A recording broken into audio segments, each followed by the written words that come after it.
দুনিয়া জুড়ে করোনা সংক্রমণ হু হু করে বাড়ছে।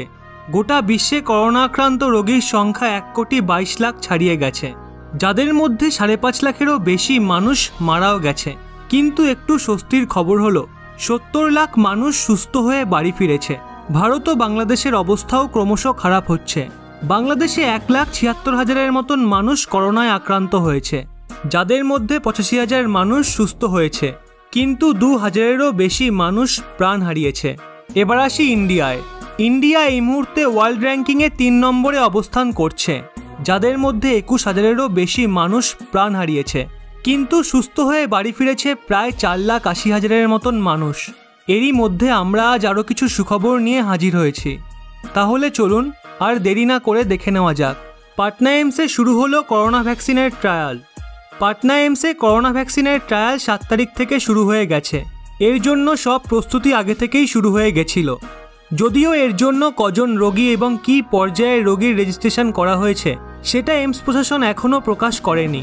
আইসিএমআর পাটনা এইমস সহ দেশের 13টি বিশিষ্ট হাসপাতাল এবং চিকিৎসকদের করোনা ভ্যাকসিনের ট্রায়ালের জন্য অনুমতি দিয়েছে। এই অনুমতিপ্রাপ্ত সমস্ত সংস্থাকে 7ই জুলাইয়ের মধ্যে জরুরি প্রক্রিয়া সম্পন্ন করার নির্দেশ দেওয়া হয়েছিল। হায়দ্রাবাদের ভারত বায়োটেক এবং আইসিএমআর মিলে ভারতকে বাঁচানোর জন্য করোনা ভ্যাকসিন আবিষ্কার করেছে। ভ্যাকসিন করোনা রোগীদের ওপর কতটা কার্যকর হচ্ছে তার ক্লিনিক্যাল ট্রায়াল প্রক্রিয়া শুরু হয়েছে। করোনার সাথে লড়ার জন্য দিল্লি বদলেছে তাদের রণনীতি। দিল্লিতে করোনার গতিকে আটকানোর জন্য আবার রণনীতি বদলানো হয়েছে। দিল্লি সরকারের স্বাস্থ্য বিভাগ, কেন্দ্রীয় স্বাস্থ্য মন্ত্রণালয়, Indian council of medical research, national centre for disease control এবং নীতি আয়োগের সাথে মিলে নতুন প্ল্যান তৈরি করেছে। সেই প্ল্যানে বলা হয়েছে দিল্লিতে ডোর টু ডোর সার্ভে ভালো বিকল্প নয়। দিল্লির জনসংখ্যা ও এলাকা অনুসারে 3টি অংশে বিভক্ত হয়ে কাজ করা যেতে পারে। প্ল্যানে কন্টেনমেন্ট জোন, আইসোলেট এলাকা বা এমন এলাকা যেখানে কেস তো সামনে আসছে কিন্তু সমূহভাবে আসছে না, বা তৃতীয়ত এমন এলাকা যেখানে এখনও অবধি একটাও কেস আসেনি। আইসোলেট এলাকাকেও 2টি ভাগে ভাগ করা হবে।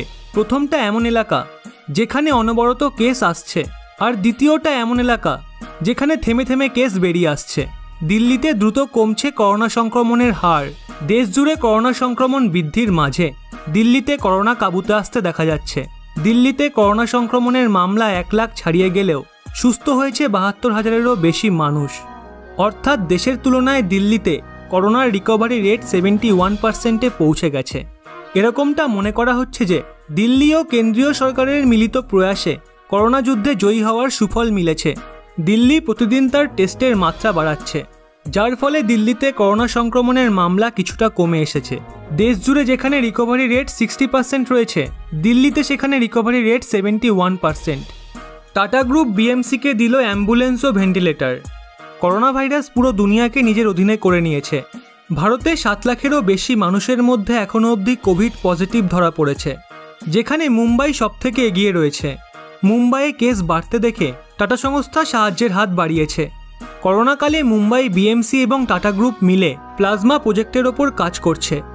এই প্রজেক্টের জন্য টাটা গ্রুপ বিএমসিকে 10 কোটি টাকার সাথে 100টি ভেন্টিলেটর আর তার সাথে 20টা অ্যাম্বুলেন্স দিয়ে সাহায্য করেছে। টাটা গ্রুপের তাজ হোটেল আগেই মুম্বাইয়ে স্বাস্থ্যকর্মী এবং রোগীদের জন্য খাবারের বন্দোবস্ত করছে। সিএম উদয় ঠাকরে টাটা গ্রুপের প্রশংসা করে বলেছেন, করোনা সংকটে সমাজের অনেক স্তর থেকে সাহায্য মিলছে। এক্ষেত্রে টাটা গ্রুপ বড় সংস্থা যে সাহায্য করার জন্য এগিয়ে এসেছে। এতে মানুষের ভরসা অনেকটাই বাড়ে। এটা প্রথমবারই নয় যে টাটা সংস্থা বিপদের সময় হাত বাড়িয়েছে, ও আগেও এই ধরনের সাহায্য করে এসেছে। ইমিউনিটি বাড়ানোর জন্য ডিম সবথেকে কার্যকরী। ভারতে কোভিড-19 সংক্রমণ বেড়েই যাচ্ছে, আর এই সিচুয়েশনে নিজেদের খেয়াল রাখাটা ভীষণই জরুরি, যার জন্য ইমিউনিটি বাড়ানোর কথা বারবার করে বলা হচ্ছে। নতুন গবেষণায় জানা গেছে ডিম খেলে আমাদের ইমিউনিটি খুব দ্রুত বৃদ্ধি পায়।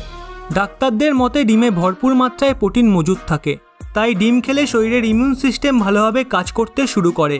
এছাড়া ডিম ভিটামিন ডি এর ভালো উৎস। যেসব ব্যক্তির শরীরে এই ভিটামিন পর্যাপ্ত পরিমাণে পাওয়া যায় তাদের ইমিউনিটি সিস্টেমও স্ট্রং থাকে। এছাড়া ইমিউনিটি বাড়ানোর জন্য অন্য পোষক তত্ত্ব যেমন ভিটামিন এ, ভিটামিন বি12 এবং সেলেনিয়ামও ডিমের মধ্যে রয়েছে। এর জন্য ডাক্তাররা বলছেন প্রতিদিন অন্তত একটা করে ডিম খাওয়া প্রয়োজন, তাতে শরীরের ইমিউনিটি সিস্টেম বৃদ্ধি পাবে। তো এই ছিল আমাদের আজকের ভিডিও। দেখুন, মানুষ সুস্থ হচ্ছে ঠিকই, কিন্তু তার আগে তাদের অনেক খেসরত পোহাতে হচ্ছে। তাই দয়া করে সাহস না দেখিয়ে প্লিজ বাড়িতে থাকার চেষ্টা করুন।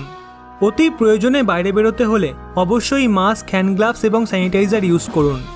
দেখুন, আমরা তো কোনোভাবে নিজেদের পরিবারকে বিপদে ফেলতে পারি না। হ্যাঁ, হতে পারে আমাদের অনেকের ইমিউনিটি সিস্টেম স্ট্রং, কিন্তু আমাদের প্রত্যেকের পরিবারেই বাচ্চা বা বয়স্ক মানুষ তো থাকে, তাই দয়া করে তাদের কথা ভাবুন। প্লিজ যতটা সম্ভব করোনাকে এড়িয়ে চলার চেষ্টা করুন। সুস্থ থাকুন, ভালো থাকুন। এই ব্যাপারে আপনার মতামত অবশ্যই কমেন্ট বক্সে জানান। ভিডিওটি ভালো লাগলে অবশ্যই একটি লাইক করে সবাইকে শেয়ার করে দিন এবং এরকমই নিত্য নতুন তথ্য পেতে রহস্য বাংলা চ্যানেলটি সাবস্ক্রাইব করে পাশের বেল আইকনটি অল করে রাখুন।